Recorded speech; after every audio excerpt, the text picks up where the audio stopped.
lagi bersama aku, Anissa Fitria dengan NIM 2313352. Nah, jadi pada hari ini aku akan ngasih tahu kalian tentang how to be a good public speaker atau bagaimana caranya menjadi pembicara yang baik. Nah, kalian penasaran gak nih untuk dengar? Kalau kalian penasaran, terus nonton videonya ya, karena setelah ini aku akan ngasih tunjuk kalian sedikit cuplikan keseruan hari ini. But only if you listen to me. Come inside of my heart. If you look at your access, look at the stars. Come on, little bit faster.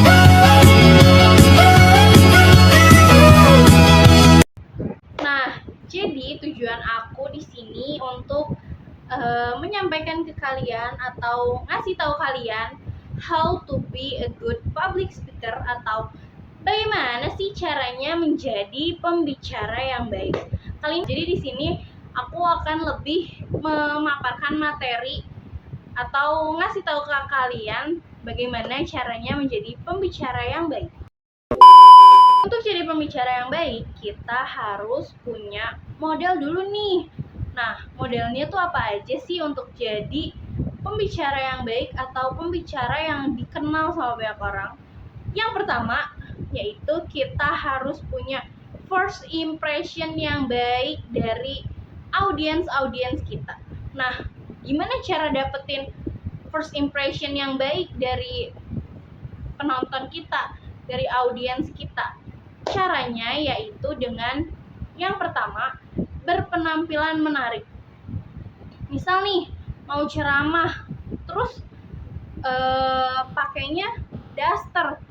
Kira-kira yang nonton akan percaya nggak kalau aku gitu mau ceramah dengan baju daster aku yang mungkin robek-robek atau gombrong-gombrong gak jelas? Kan gak mungkin yang nontonnya percaya kalau aku ini sebagai pendakwah gitu kan. Orang ngelihatnya aja kayak underestimate gitu. Nah, jadi kita juga harus berpakaian menarik. Kita harus haruslah dapetin first impression yang baik.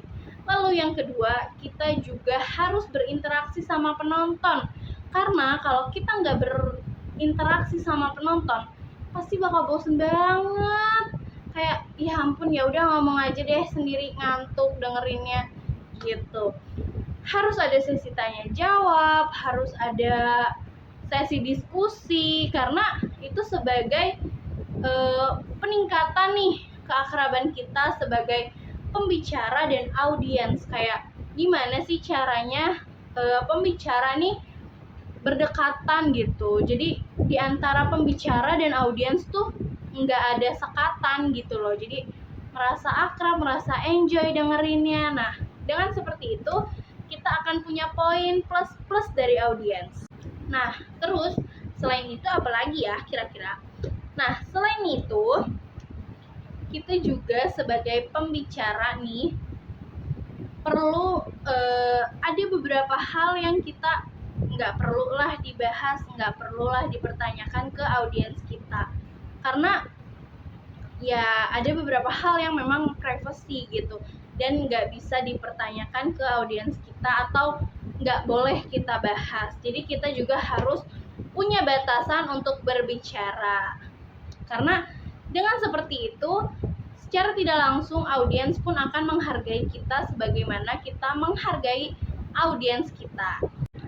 Nah, terus kita juga nggak boleh monoton, misal dari awal sampai akhir ngomongnya itu aja, nggak jelas dari awal sampai akhir yang dibahas itu aja, tapi nggak ada klimaksnya, nggak ada konfliknya, nggak ada penyelesaian masalahnya. Jadi kita muter-muter di situ aja, kayak ada di lingkaran gitu, muter-muter di situ tanpa ada penyelesaiannya. Kan itu juga sebagai audiens tentunya kita bakal bosen banget nggak sih, kayak aduh ini orang kapan selesainya sih ngomong gitu. Terus akhirnya panitia yang negor kita nih sebagai pembicara, maaf waktunya udah habis. Jadi materi atau penjelasan yang seharusnya kita kasih dari awal sampai akhir dengan jelas, malah jadinya tidak tersampaikan dengan baik. Nah, jadi sebagai pembicara gitu, kita harus menyiapkan dengan matang materi kita dan harus jelas gitu. Harus membuat segitiga piramid dari atas sampai akhir, apa nih yang akan kita bahas. Atau kalau bisa buatlah materi dalam bentuk PowerPoint biar kita lebih gampang, atau kalau kita pelupa kita dengan mudah untuk ingat melalui PowerPoint tersebut gitu teman-teman. Nah, teman-teman pernah nggak sih dengar atau ngelihat ada orang yang underestimate jurusan ilmu komunikasi? Padahal dalam ilmu komunikasi itu penting banget guys. Anak komunikasi ini sebenarnya belajar apa sih? Nah, kita tuh nggak cuma belajar ngomong doang di sini tuh.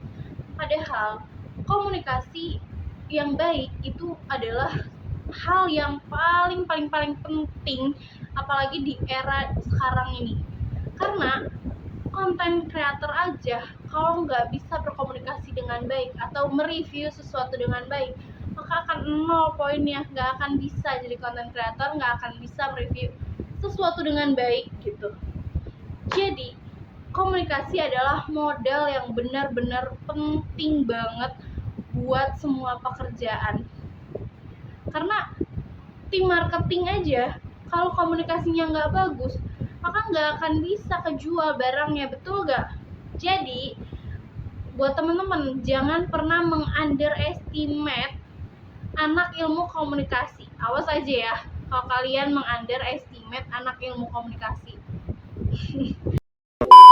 Oke, mungkin segitu aja yang bisa aku sampaikan pada video kali ini. Semoga bermanfaat untuk kalian yang mendengarkan dari awal sampai akhir. Sampai jumpa di video-video selanjutnya. Bila ada salah kata atau salah pemahaman dari saya, mohon dikoreksi, kurang lebihnya mohon maaf. Wabillahi taufiq wal hidayah. Wassalamualaikum warahmatullahi wabarakatuh.